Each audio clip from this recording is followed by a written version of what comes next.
सत्यम एक गांव में रहता था। उसके माता पिता का स्वर्गवास हो चुका था। सत्यम के पिता बहुत पैसे वाले थे।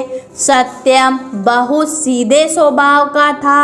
इसी कारण बहुत सीधा स्वभाव का होने से गांव के लोग उसे पैसे ठगते रहते थे। वे बेचारा सभी की मदद करता रहता था। एक दिन उसके घर एक गरीब बुढ़िया माई आई।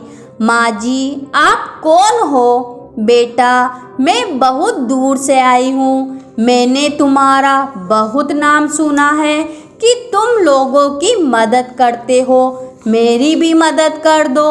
हाँ माँ जी, बताइए आपको क्या परेशानी है? बेटा, मैं बहुत गरीब हूँ और मेरी एक बेटी है प्रिया। मैं चाहती हूँ कि तुम उससे शादी कर लो। माँ जी, मैं ऐसे कैसे शादी कर सकता हूँ? मैं आपको अच्छे से भी जानता नहीं हूँ। आपको चाहिए तो कुछ पैसे ले जाइए अपनी बेटी की शादी के लिए। लेकिन वे बुढ़िया माई सत्यम के पीछे पड़ गई। हार कर सत्यम ने उनकी बेटी से मिलने का फैसला किया।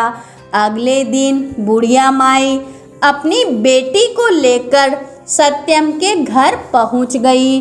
बेटा, यह मेरी बेटी है। यह गणेश जी महाराज की बहुत बड़ी भक्त है। सत्यम ने देखा प्रिया के हाथ में छोटी सी गणेश जी महाराज की मूर्ति थी। बेटा, यह गणपति जी को हमेशा अपने साथ रखती है। सत्यम को प्रिया पसंद आ गई और उसने शादी के लिए हाँ कर दी। शादी के बाद प्रिया ने पूरा घर संभाल लिया और सत्यम के कामकाज में भी मदद करने लगी। प्रिया सुबह उठकर गणेश जी महाराज की पूजा करती।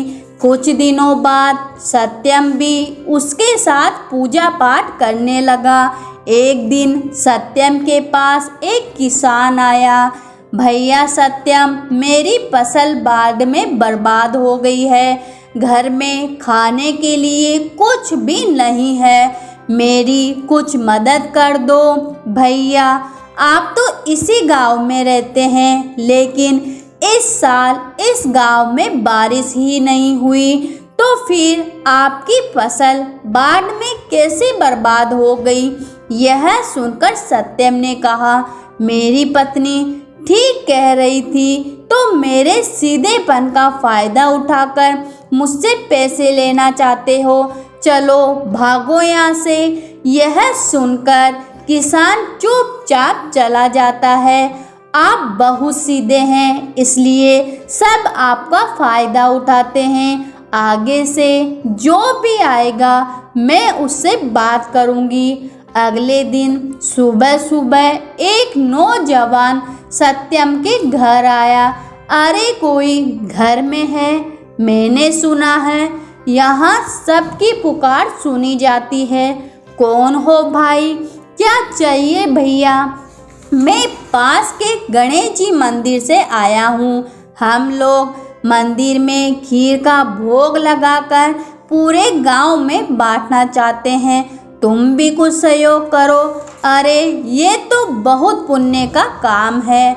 मैं अभी पैसे दे देता हूँ। सत्यम प्रिया को बुलाता है। आप तो किसी भी की बातों में भी आ जाते हो। भैया, कहाँ है भंडारा? कौन से मंदिर में है?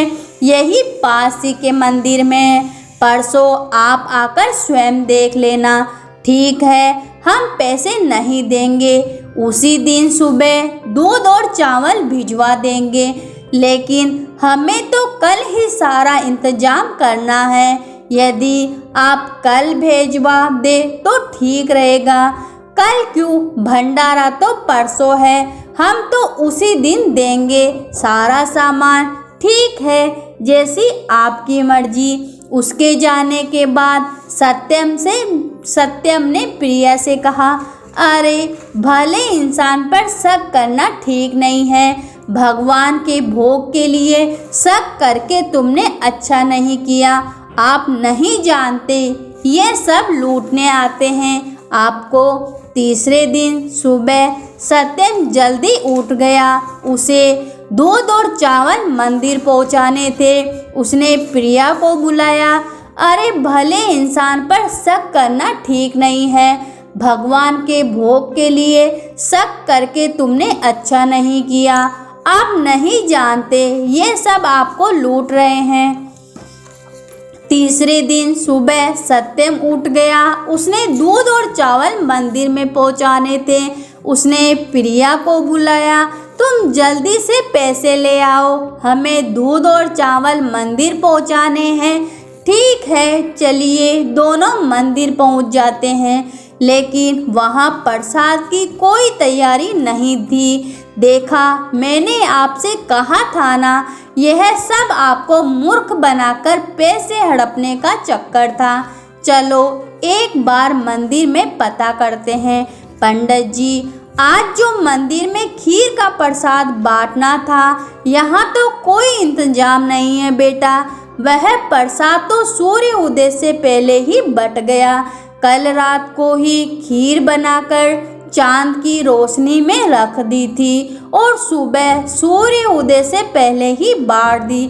लेकिन हम तो दूध और चावल लाए थे। लेकिन बेटा, हमने तो कल ही सामान मंगवाया था। प्रिया, उस नौजवान ने सही कहा था, कल ही सामान भिजवा देना। लेकिन तुम्हारी शक की वजह से न हमारा सामान प्रसाद में काम नहीं आ सका और न ही हमें प्रसाद मिल सका।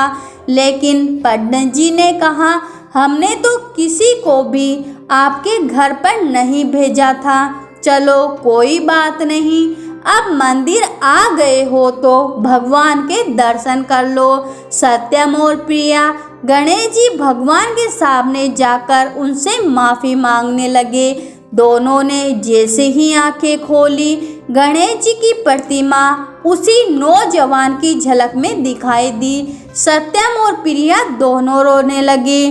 गणेश जी महाराज स्वयं भोग लेने हमारे घर आए थे और हमने उन्हें मना कर दिया। मुझसे बहुत बड़ी भूल हो गई। मैं इनकी इतनी पूजा पाठ करती हूँ, उन्हें पहचान न पाई। यह कहकर दोनों भगवान के चरणों में गिर गए। मित्रों, आपको यह कहानी कैसी लगी? आप हमें कमेंट बॉक्स में बताइए और साथ ही ऐसी नई नई कहानियों को सुनने के लिए हमारे चैनल को सब्सक्राइब करिए।